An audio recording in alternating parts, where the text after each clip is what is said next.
మానవ చరిత్రలో వెలుగు చూసిన అతిపెద్ద పాము వాసుకి ఇండికస్.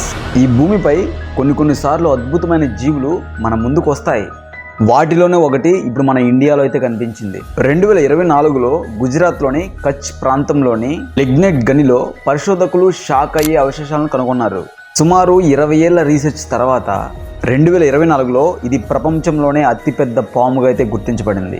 దీని పేరు వచ్చేసి వాసుకి ఇండికస్. దీనిని చూసిన తర్వాత మైండ్లో చాలా మందికి అయితే $1 మిలియన్ ప్రశ్న అయితే మైండ్లో ఉంది. ఈ వాసుకి ఇండికస్కి లేకపోతే శివుని మెడలో ఉన్న వాసుకి సర్పానికి ఏమైనా సంబంధం ఉందా అని చెప్పేసి. ఈ వాసుకి ఇండికస్ దాని యొక్క పొడవు 15 మీటర్లు, అంటే సుమారు 50 అడుగులు అనమాట. ఇది టైటోనియా అండ్ గ్రీన్ అనకొండ కంటే చాలా పెద్దది. ఇది విషరహితమైన బలమైన పాము. ఈ వాసుకి ఇండికస్ గురించి మీరే అనుకుంటారు కింద కామెంట్ బాక్స్లో కామెంట్ చేయండి. అండ్ అలాగే ఈ వాసుకి ఇండికస్కి లేకపోతే శివుని మెడలో ఉన్న వాసుకి సర్పానికి మధ్య మీకేమైనా తెలిస్తే కింద కామెంట్ బాక్స్లో కామెంట్ చేయండి.